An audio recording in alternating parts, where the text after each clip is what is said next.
Retrouvez-nous sur le meilleur blog de Belgique, www.bananekili.skyblog.com.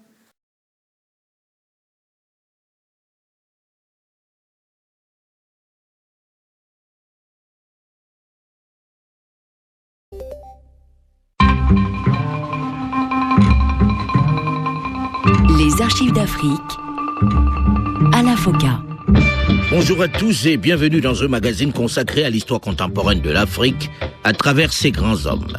Nul n'a le droit d'effacer une page de l'histoire d'un peuple, car un peuple sans histoire est un monde sans âme.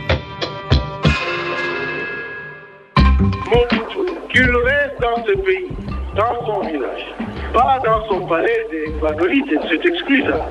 Qu'il reste comme un citoyen libre à la base, qu'il cultive tout l'argent qu'il a volé, il le fait rentrer.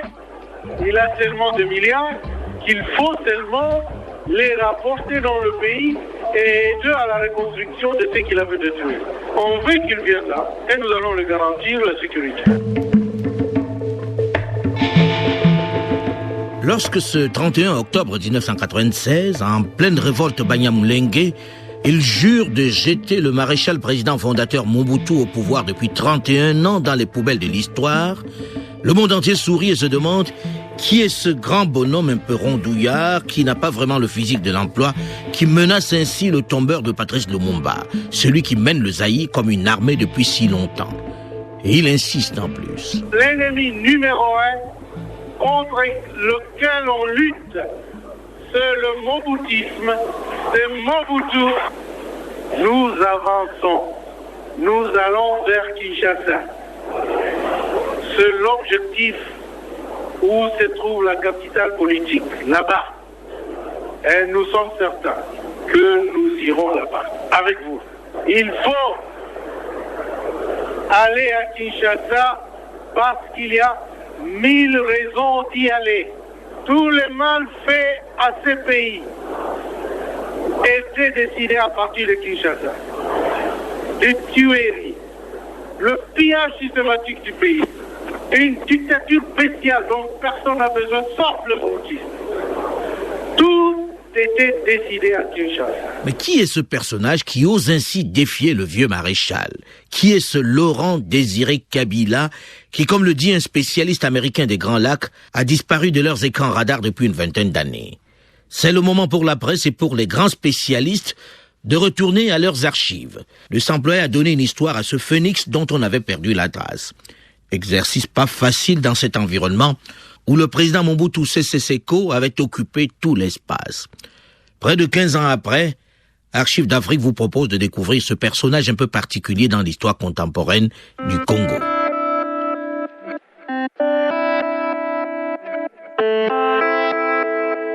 Né à Moba, ex-Baudouinville, le 27 novembre 1939, Laurent Désiré Kabila est originaire du Nord Katanga, ex-Chaba. Il appartient à l'importante ethnie Luba. C'est dans sa région natale qu'il commence sa scolarité. Nous sommes encore dans ce que l'on appelle le Congo belge. Une colonie du roi Baudouin où s'applique sa loi. Et c'est dans ces conditions de coloniser que le jeune garçon va apprendre l'injustice, les humiliations infligées aux siens. L'école ne le passionne pas vraiment. Il va avoir du mal à terminer son cycle secondaire. Monsieur Godefroy Chamlezo, vous êtes un des membres de sa famille et le connaissait depuis sa tendre enfance. Il lui restait que quelques mois pour terminer le régiment secondaire. Il est allé à une des meilleures écoles du temps de Belge, Saint-Boni, à Lubumbashi. Il était à l'extérieur dans une mission de la jeunesse lumumbiste à Prague. 1959, c'est la grande période de la table ronde qui va aboutir à l'indépendance du Congo le 30 juin 1960. Peuple congolais, mon pays et moi-même, nous reconnaissons avec joie et émotion que le Congo accède ce 30 juin 1960 en plein accord avec la Belgique à l'indépendance et à la souveraineté internationale. Cette indépendance du Congo, si elle est proclamée aujourd'hui dans l'attente avec la Belgique, pays ami avec qui nous traitons d'égal à égal, ni les Congolais dignes de ce nom ne pourra jamais oublier cependant que c'est par la lutte qu'elle a été conquise. Une lutte dans laquelle nous n'avons mélangé ni nos forces, ni nos privations, ni nos souffrances, ni notre sang. Cette lutte qui fit de larmes, de feu et de sang, nous en sommes fiers jusqu'au plus profond de nous-mêmes. Cette fierté ne semble pas partagée par tous. En tout cas, le pays vole en éclats, quelques jours seulement après la proclamation de l'indépendance, qui devait logiquement marquer la fin de la division. Le 5 juillet 1960, c'est-à-dire seulement 6 jours après la faste cérémonie, va éclater une violente révolte au sein de l'armée. Dans le pays, la mutinerie s'étend. Sans attendre l'autorisation du pouvoir central, l'armée belge, toujours stationnée dans l'ancienne colonie, fait appel à un contingent de parachutistes de la métropole pour attaquer par surprise l'armée nationale congolaise. Elle dit vouloir protéger l'exode des Européens épouvantés.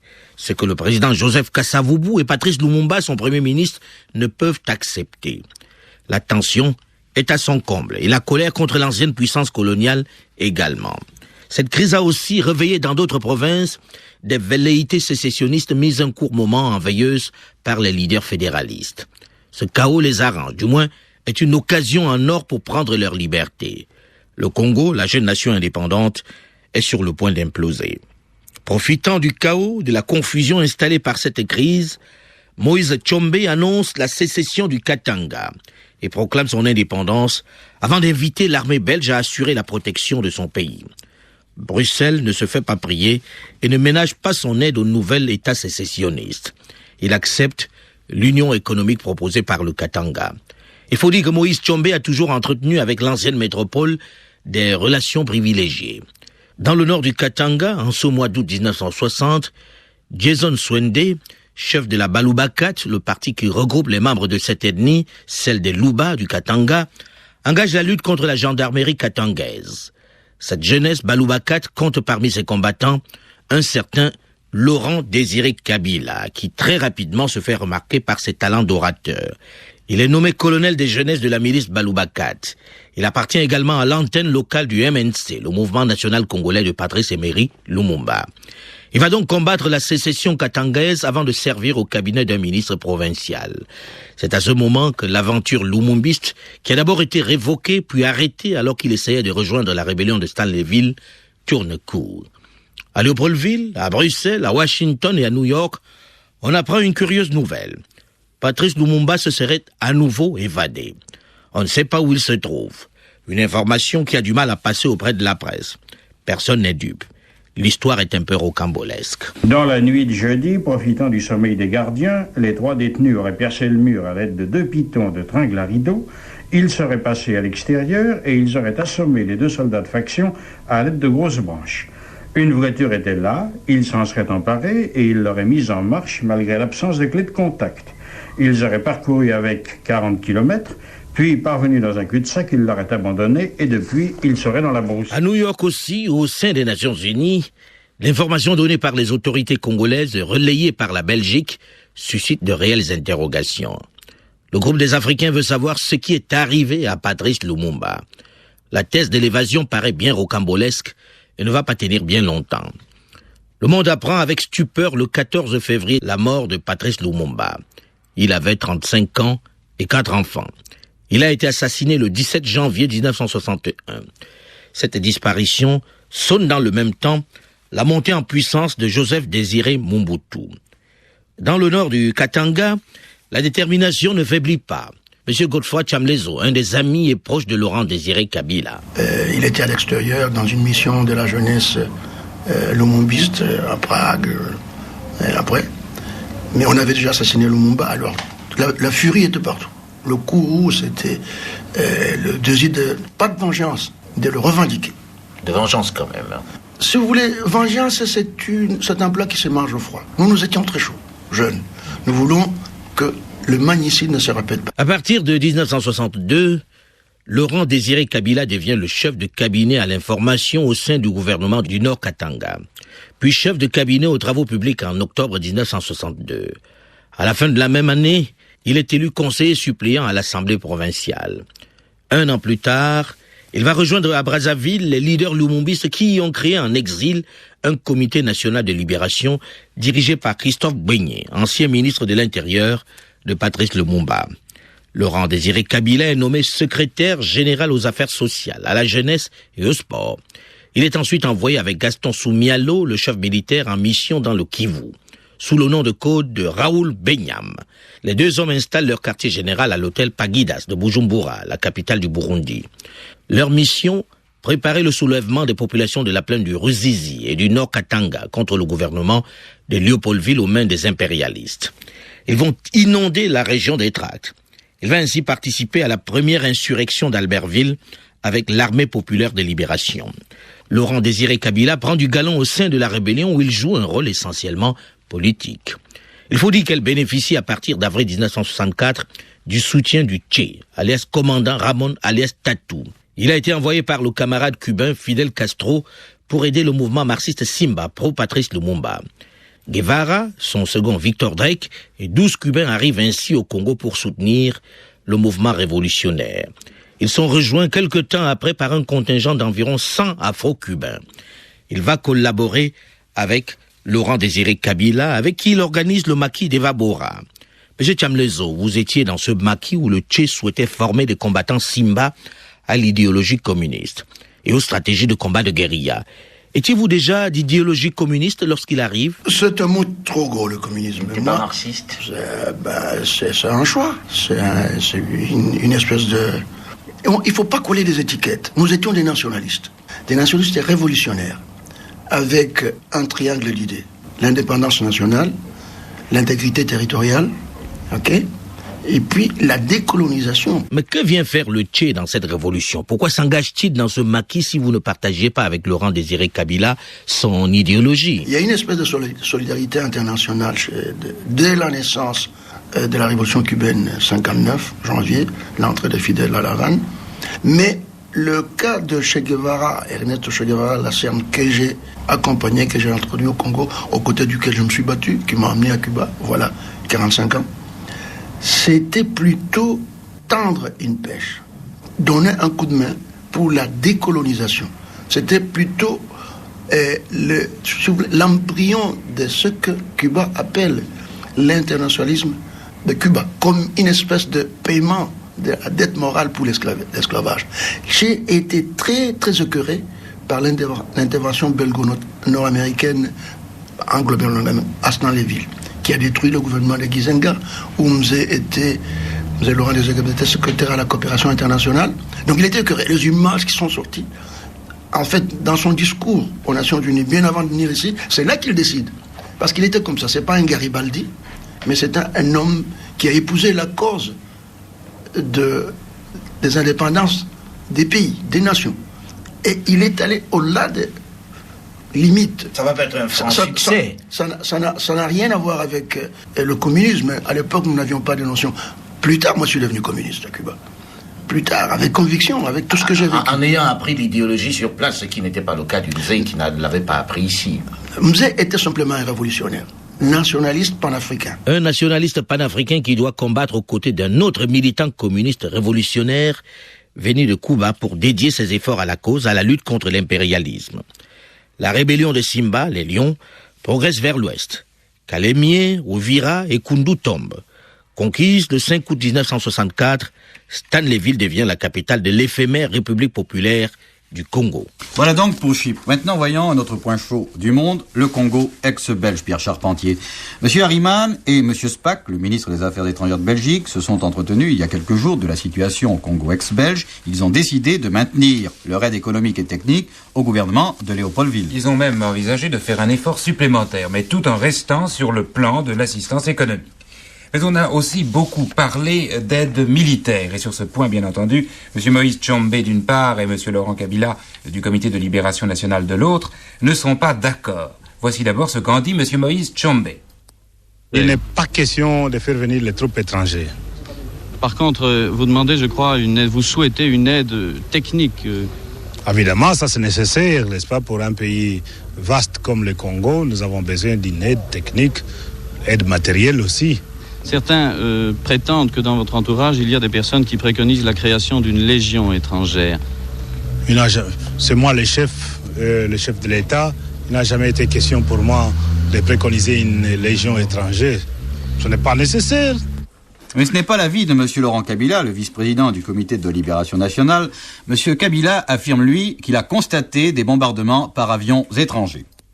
Au moment où je vous parle, je venais de Baudouinville, avant que j'arrive ici à Bujumbura, j'ai été me rendre compte moi-même des bombardements de ces avions dans les territoires de Kabalo et de Baudouinville. On a vu de maisons brûlées à Baudouinville, on a rapporté que ce sont nos troupes qui ont brûlé de maisons de villageois. Nous n'avons absolument pas intérêt à brûler ces maisons, parce que notre tâche consiste à rassembler les villageois, à ramener la paix, à chasser l'armée pillarde qu'on appelle l'armée nationale congolaise. Qu'est-ce qui vous permet de préciser, M. Kabila, qu'il s'agissait effectivement d'avions américains?